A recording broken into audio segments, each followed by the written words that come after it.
Hello and welcome to today's session. This is the recap session for the last two live learning sessions that we are not able to record on time. And if this is the first time you're watching these videos, please find the two introductory videos in the description for this video that will help you to understand what we are doing and our aim even as we continue, so that you not lag behind, and so that you not struggle to understand the concepts that we are learning here. So for the last two sessions, we were learning the data types in Python, and this is the VS Code. This is the VS Code editor that we'll be using in our learning. I did showed you in another video how to install Python and the VS Code. And this is not the only editor. If you have any other editor like PyCharm, Sublime Text, and the rest, you can always use them. But for us, we'll be using the VS Code because it is lightweight, and it also comes with its own terminal that we'll be using in our course. But you can always use any other editor, provided that you are well conversant with it. For the VS Code, once you open, you are likely to see something like this, or some introductory message, welcome, the welcome message. So once you are here, this is where we write the code, and this is the terminal that we are going to run the code. I choose it to be this side so that we can see it well. But once you open your VS Code, it's likely to be somewhere down here. So I just chose it to be here so that you are able to see well what we'll be doing. So for the last two sessions, we've been trying to understand Python, and we started with the data types in Python and the basic functions that will help us to get started. And before we go to that part, I want us to create a new file that we'll be using. So just click here, click File, New File. So once you're there, this is the new file.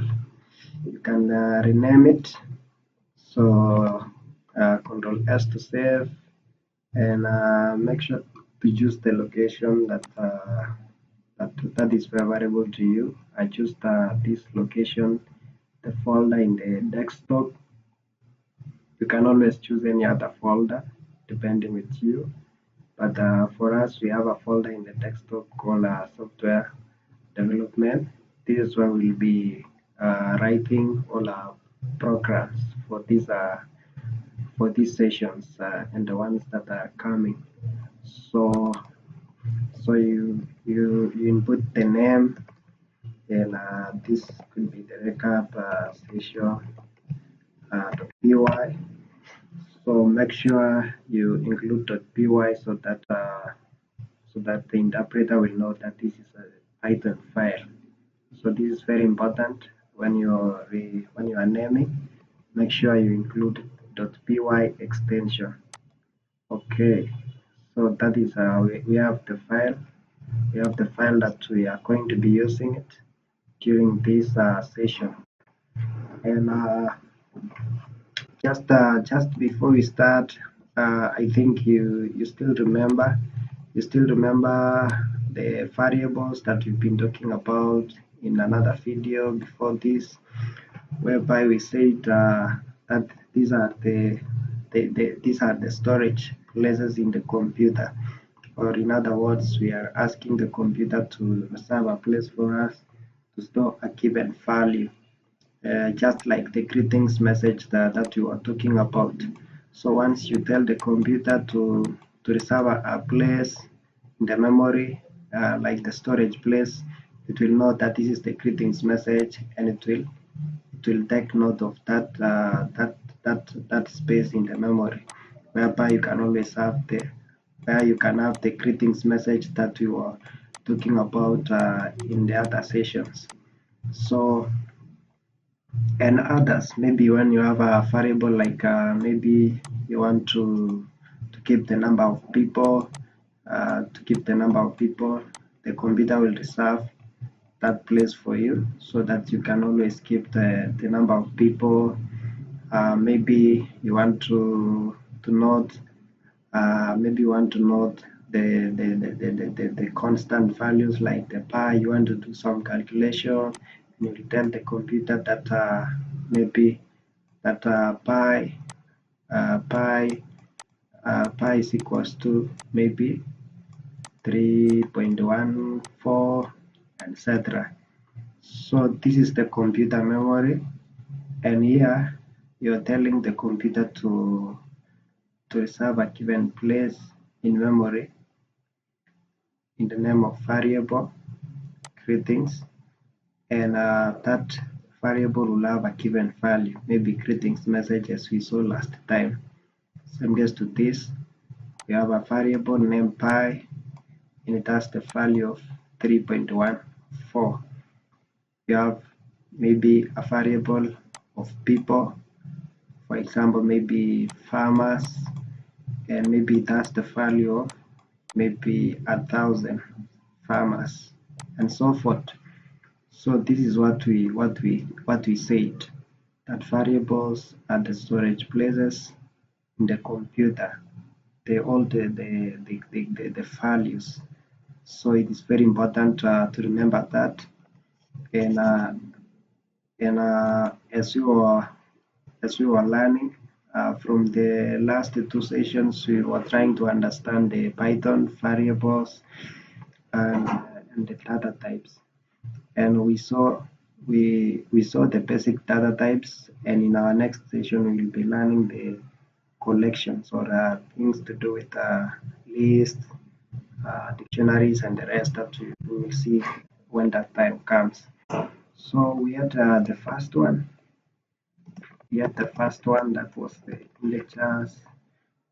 We had the first one that was the indexers, and we said that we can always abbreviate it as int, and we had another one that we are going to learn, uh, that is the float, and we have another one also that is the Boolean, and we're going to go back a little bit and see what you've been I think we've learned something about strings, but I want to show you something small about strings so that you can work with strings, you can know what you are able to do with strings and etc. So as you can notice, I started these lines with hash, and in Python these are the comments. These are the comments, and comments are the comments. Whenever you are running the program, the interpreter will assume. An interpreter is the program that is responsible for running the Python file. So it will assume this one and go to the place maybe where there is a function, variable, and all that. So the reason why we have comments is so that it can help us to understand. Maybe if you have a given function and you want to always remember what that function does, maybe the inputs, the outputs of that function, you can always have a comment so that in future, if you come back to that program, maybe you've forgotten or someone else is working with the code that you wrote, you'll be able to understand what that program does. So that is where the comments come in, and we have the single line like this one. As you can see, this is just in the same line. We start with hash, but sometimes you may need to have a multi-line or comments with taking many lines. Maybe you need to describe something. So for that, you are going to use triple quotes like that one, the opening, and uh, and also triple quotes to close that string. So whatever you write here, maybe you want to describe maybe the function, maybe the function name, maybe it is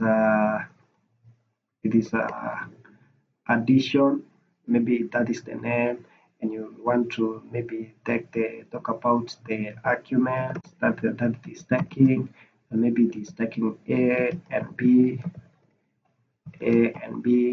and you want to maybe tell us what that function returns, what we expect, and it will always return maybe the sum of A and B. So like this is just an example. You wrote a given function doing some calculations, and you want to help someone else or you yourself in future to understand what that function does. So this is multi-string, this is multi-line comments, and this is the single line comments. So in some cases you may need to use this one, and in some cases you use this one. So as you've noticed, I've been using this one mostly, maybe to guide us on what we are learning. Like now we are learning about the integers. So that is it. You can always find out more about comments. Maybe you can ask it in our group, or you can find it online. You can always learn about comments. So thank you. So we said that the integers, are their whole numbers, whole numbers. And when you say whole numbers, they don't have the decimals, So they can be negative or positive numbers without the decimals. For example, maybe the number of farmers, like 356. Like you cannot have maybe 300 point something farmers. Like these are people, they are all numbers. They are all numbers. So we represent them as integers. And one thing about Python, you don't need to tell Python like some other languages that this is an integer. By just giving the value, the Python will be able to know based on this value that this is an integer. So you can have maybe maybe uh, maybe the age of a person to be 27 or 37. So like these are whole numbers. These are whole numbers. These are whole numbers. They can either be positive or negative, but without decimals. And we have the next data type here, the float. So remember we've said here these are whole numbers without decimals. In this one, these are numbers that have decimal point. Like for example, we're talking about temperature of a person, maybe at 7.5 degrees. We're talking about things that have the decimals. Things like price, for example. Price can be maybe 58.60 US dollars, Kenya shillings, all that. So anything that has the decimals, they are the floats in Python. And in the preceding sessions, we will see what we can do with floats, some manipulations we can do around the floats, maybe calculations when we get to that part. But for now, just know that the float, these are the numbers that have the decimals. And we will also see the conversions, how we can convert this one to integers, the float to integers, integers to float. So we'll see that in the coming sessions. And we talked about the Boolean, abbreviated as bool. And the Boolean, what it does, this represent the truth values. They represent the truth values, like true or false. For example, you ask someone, maybe did they collect the money? Can tell you they did, yes, true or not. False, they didn't collect the money. You can ask, maybe if uh, if it rained, they can tell you it either rained or not. So they can represent the values that can always be true or false. Maybe it's raining. Maybe you need to ask someone if it is raining. You can consider maybe taking the umbrella with them. Maybe it's hot, and as it's now at the time I'm recording this video, it is not hot. So where this comes in, maybe you need you're writing, for example, a recommendation system that will help people to cope up with weather conditions. So you just predict that, hey, today is going to be hot or today is going to rain. And based on that, if it is going to rain, you can ask them to maybe carry their umbrella or maybe stay indoors, something like that. Maybe something like this. If it's hot, so maybe you tell someone to maybe go to shed, uh, or maybe if it is cold, it's cold. So this is another, it's cold. Sorry. It's cold. Then they can maybe maybe carry carry jackets, wear heavy clothes. So we will see this when we get to the part whereby we building the system. Remember, after this, we are supposed to build the two systems that we've been talking about: the student registration system and the voting system.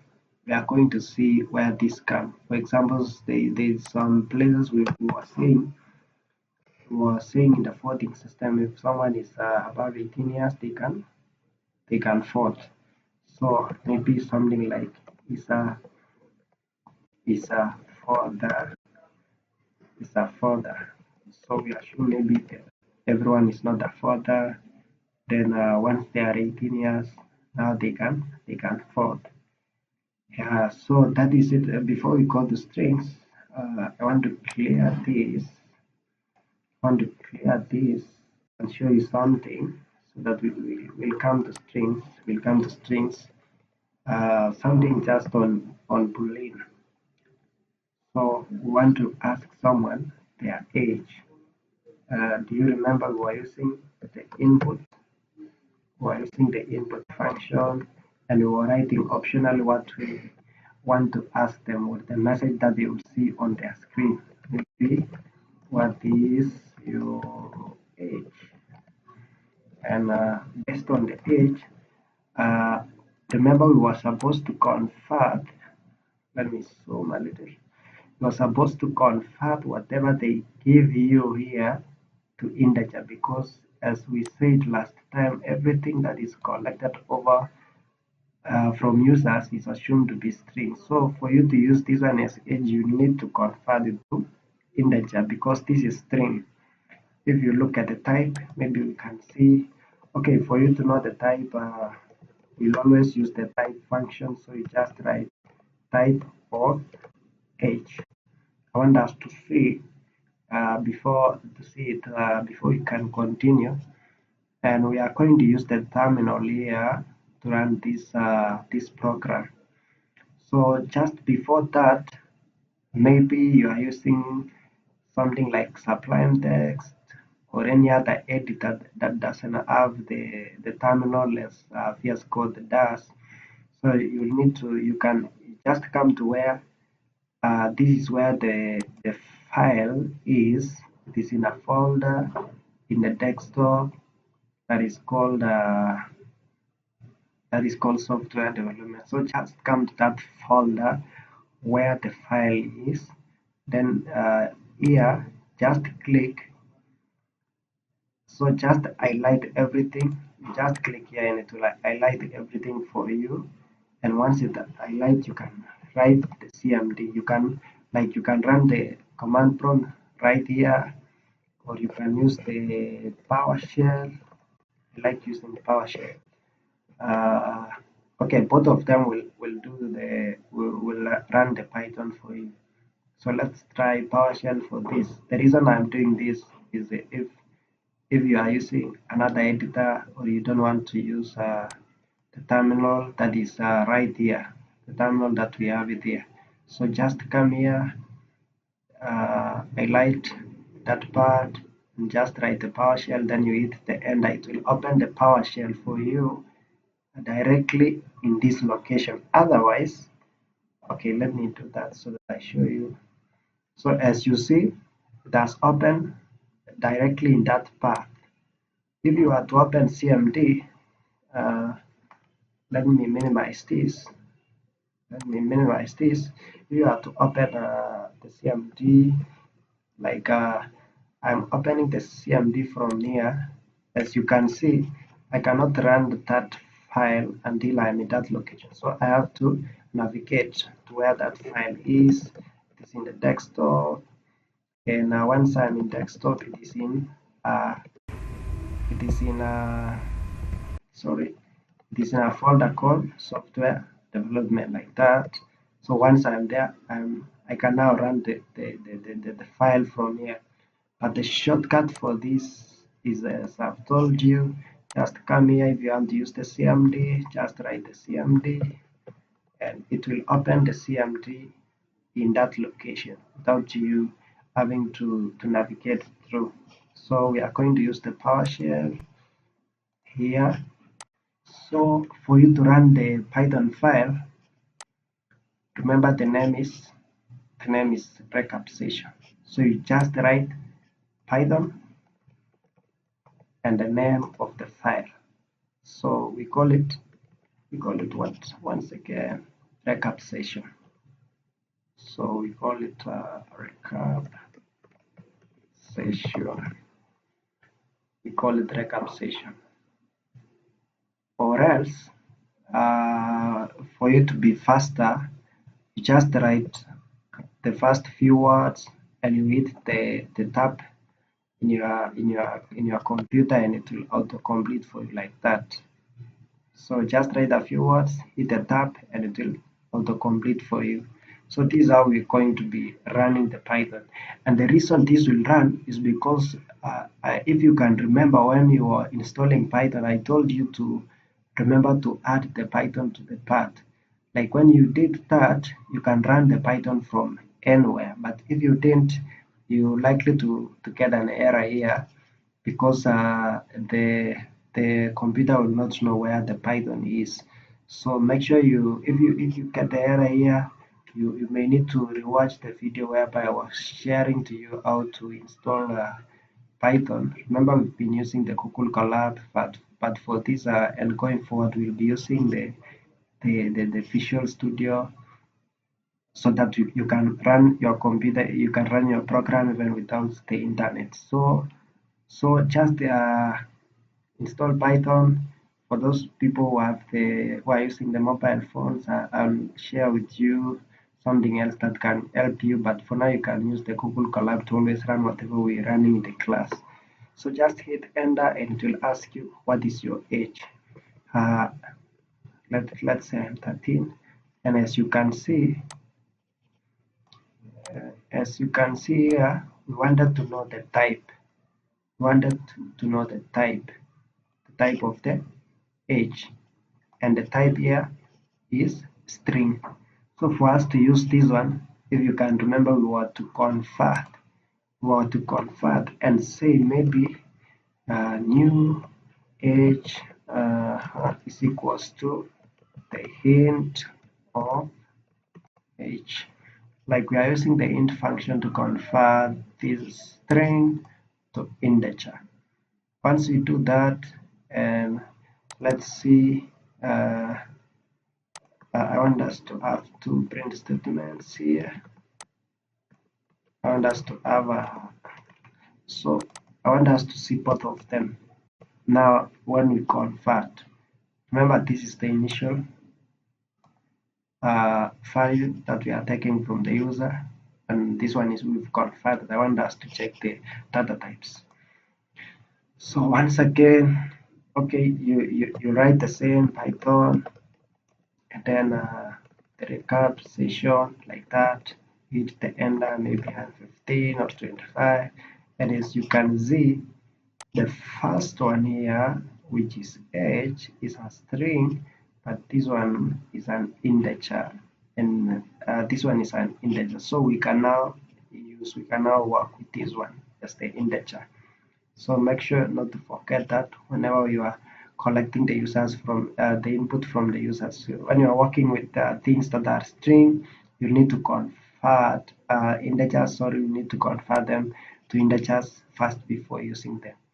So this is how you run the program in your computer if you are not using the terminal that is provided for in the editor as VS Code here.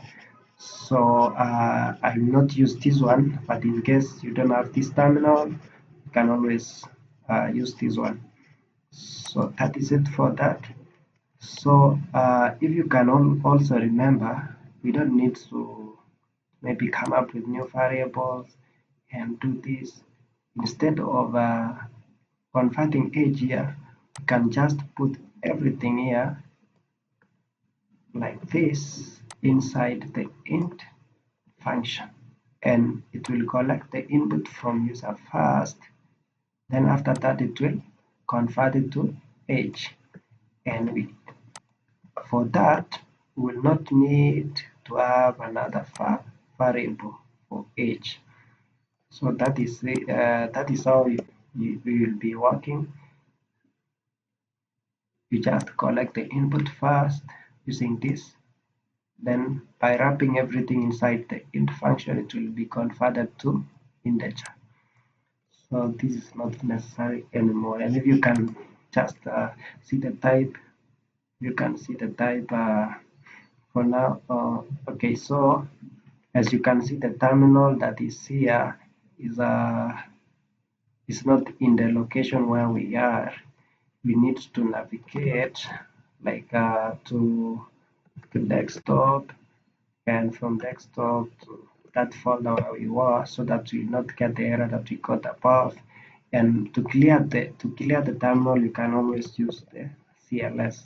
So just write the CLS and it will clear the terminal. Now it is clean, we can work with it, and we are in that part. So we just write Python, and the name of the file is the recap session like that, and it will ask the age maybe like that, and you can see it is an int because we collected the input from the user here, then we convert it to the string.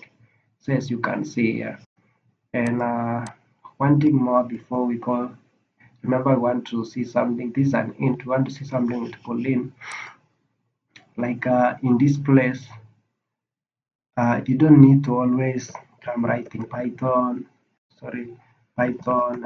and the name of the file like that. We have this arrow in your computer. You have this arrow in your computer, the up arrow. Once you click that up arrow, it will always show you whatever you've written before, except for CMD. So if you are using PowerShell or even this one, it will always remember the commands that you wrote before. So like when I click up arrow, you can see Python recap, up arrow, CLS, like these are the commands that I've been writing. Like as you can see, these are the things that I've been writing, that I've been running now, that I've been working with Python for quite some times, as you can see. So those are the things that I've been running in my computer. And for you to come back, maybe you click that one, or this is, and you click it, or you realize that the previous one, this one was the one that you're looking for. So you use the down arrow. So like this is the up, up to go back down, down, like that. So up, down. So you don't need to write everything. You can just write the first time, then you can keep using the arrow like that. Run. That is all. Yeah. Okay. So we wanted to use this one to see how we can use the Boolean variable or data type in our program. Like, remember the voting system. Remember the voting system that we've been talking about, and that we'll build definitely at the end. So we are voting for the artist in that system, or that system, the system that we will be building together. So for you to do that, remember you're registering maybe the voters first. You ask them their date of birth. Once they give you that, in the system there is a place whereby you will be calculating the age. But before we get to that part, just assume somewhere in the database we have a variable we have a variable like asking if it's a further or if it's a legible further for that case, and we assume that N1 is not a further. They are not legible to vote unless we've verified that they can vote. So we have a variable like this, and this variable here is a further, is a Boolean variable because it holds the truth values. Like it can either be false or it can be true. So we assume that everyone is a father. Now, after we know their age, we can determine now whether they can vote or not. So we say if maybe the age is greater than 17, you can always vote. So we change this one.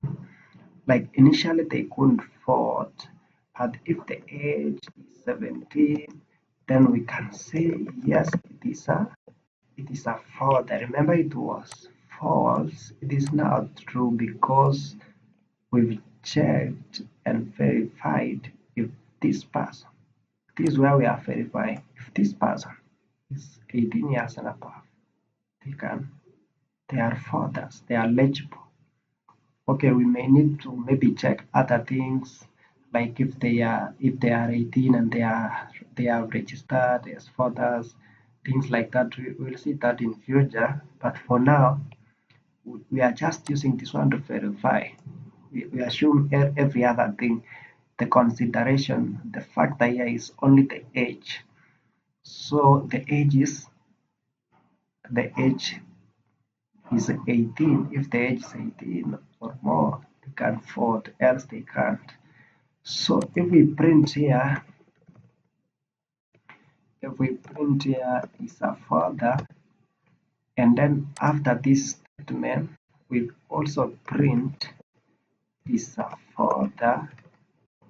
We print these two statements. First, it will always be false because we assume that everyone is not a father. And after this, if someone is more than 17 years, their status will change. So let me add something. Remember, we can always print two things using the same print statement but separate them by the comma. So initially, we are checking initially, or maybe this is the original, and this is the original, and this is the new, so that we can differentiate between the two. I want us to run this one and give the age of 12 to see whether they can vote or not. So someone can tell us that they are 12 or 13 years, and you can see originally. Let me just use this is a photo. Let me use this for with uppercase so that it can make sense. Uh, so as you can see, both of them are false because Python will check here, is the age given here greater than 17? It is not, then it will jump, like it will assume that you can't vote.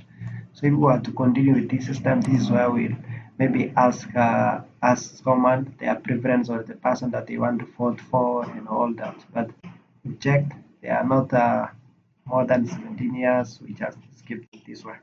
Let's check someone who is 25 years. What's your age? 25.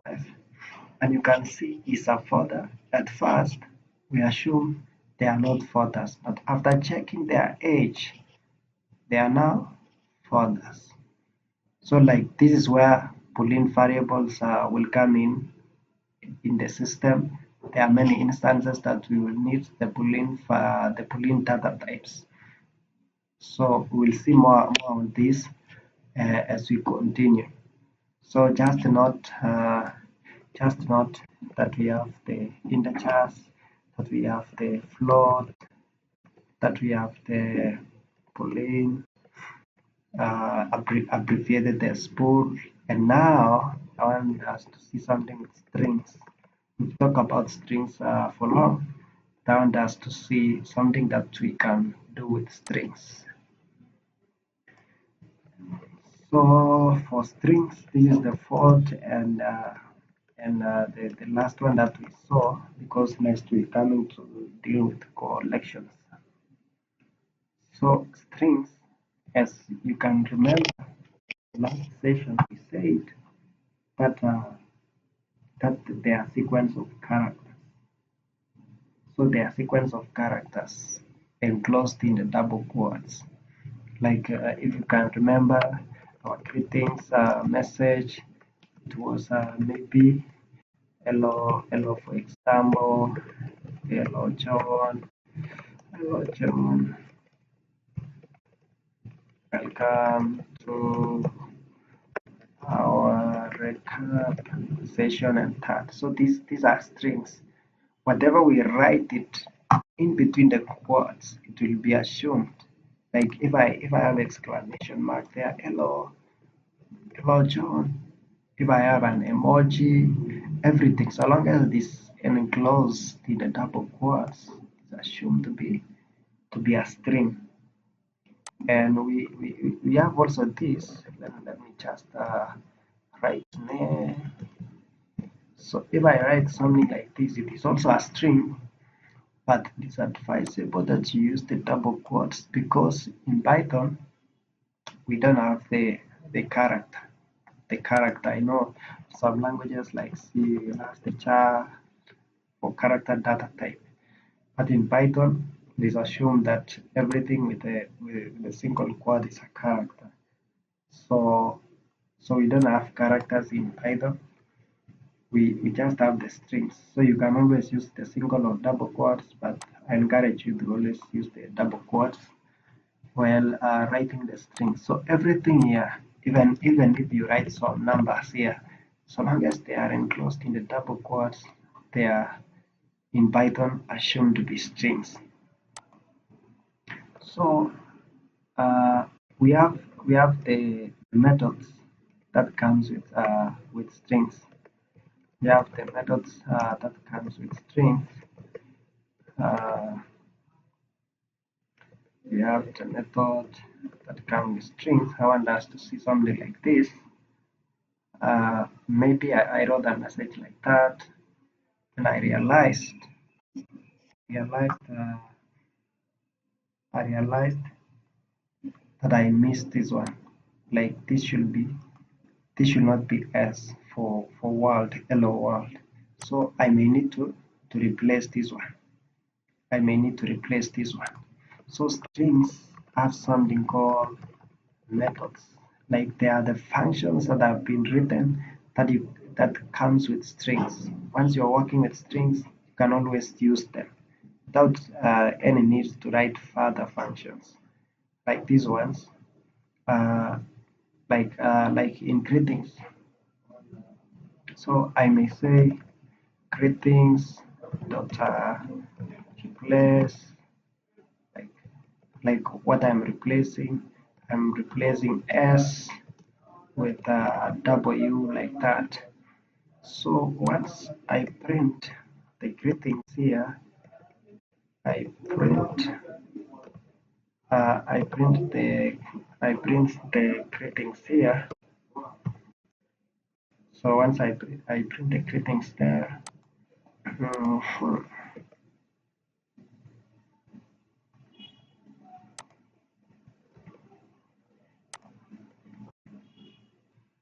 so one of the methods I want us to write here so that you can see.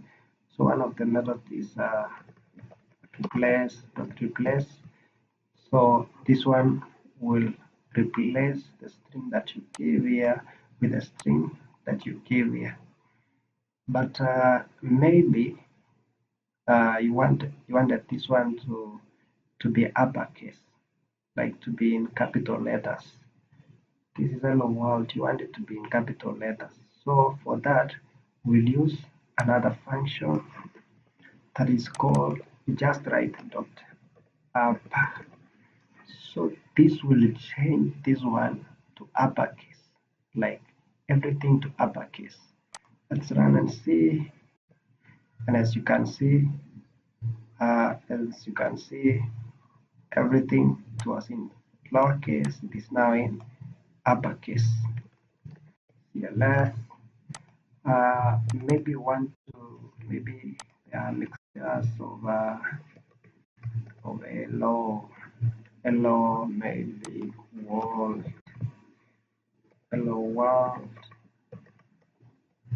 like that. Want to change everything to small letters.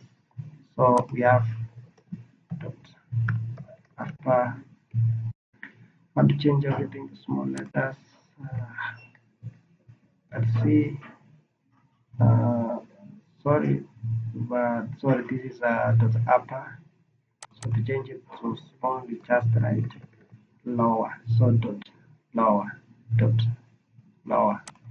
And as you can see, there was some uppercase, and this now lower, and this now lower.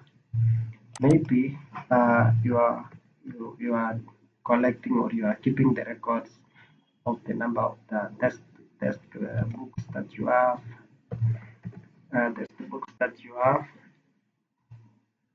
and maybe we have a test book called Python for uh, titles for beginners, or Python for maybe everybody. There is a book like that, and you realize every time you're writing the name or the title for books, they always start with maybe capital for the first letter of every word. So for you to do that, let me keep this one because I'm wrapping. So you have the lower, convert it to lower. And for us to do that, we have another call dot title. It's another method. So this now not greetings, this test box. And if you can notice here, what I did, this is the same variable, but I reassign. If you have a variable Python for everybody, but I reassigned it here. I reassign the same, like it will not be this one, it will be this one, will be whatever we've written here. Like we are saying this is books dot, and we have title, as you can see. So once you write the first word, you will see options. So it is the dot title like that.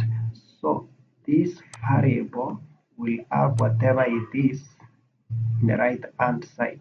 It is not this one anymore. It is what we've modified here. Like we are reassigning. This is called assigning variable to the value. Like we are assigning books to this value. but in this case we are reassigning the same, so it will assume that variable books will be this one going down. Let's see what that don't have greetings anymore. It's test books. uh, this is not necessary for now, and as you can see, this will be changed to a title format, like every word begins with a capital letter. So we have dot title is one of the methods that comes with string. We have a capitalize, like we have dot capitalize capitalize another function.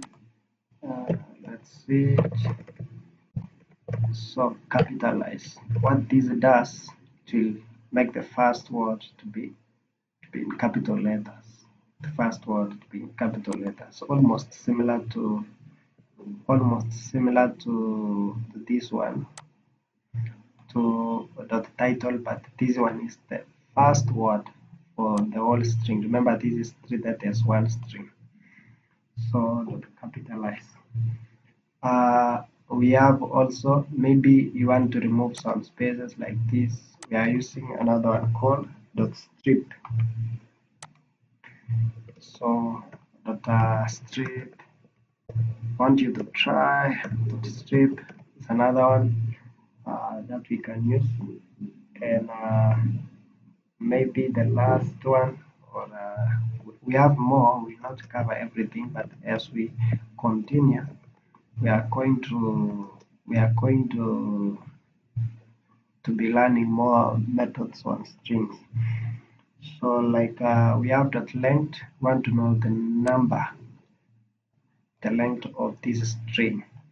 So for us to know the length, we'll just write maybe the length. Remember, this is just to help us understand whatever the output we are being given. Otherwise if we just write test books, we'll get this one, but we want to know the length of this one. So for us to know the length of this one, we'll just use the length function. So we'll say the length of test books, like that. So maybe you can keep it in a variable called the length, and we can bring this one, or we can directly take this one and keep it here. Like you can print this one directly without having it in a variable, like that. And as you can see, the length is 20, like the number of letters in this string is 20, and so forth and so forth. So the reason we have the method is so that we can manipulate the strings. I know we need to manipulate the strings. We need to manipulate the strings. Sorry, I wanted to clear this. We need to manipulate the strings. Let me give you one instance. We are collecting the names of people, and someone wrote that their name was maybe like that. We collect another one. They wrote maybe their name was maybe their name is Luke, whatever. Like if you see the two of them, this one Luke and the previous one Noel was like this. So once we have the database, this will not be consistent, because some people gave us their names in lowercase, other people gave us their name in uppercase. So for us to have consistency, we'll just ask people to give us their names. We cannot tell them, please start with a capital letter or make your name to be uppercase or anything. We just collect whatever they gave us, then we manipulate that string. We change it to the format that we need, so that all the names will follow that format. So that is one of the application for the string manipulation. Maybe you're collecting the title of books in the bookstore. Maybe you are developing a system to help in bookstore.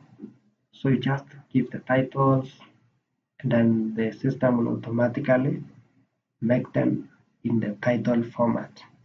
So that is where the string, we'll talk about the string formatting, but that is where the string methods comes in.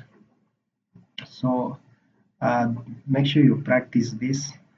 Try to write down strings, do something with it, maybe change maybe change them to be maybe uppercase, lowercase, title, capitalize, can replace them to see how it works. For you to understand Python, you'll need to practice it yourself.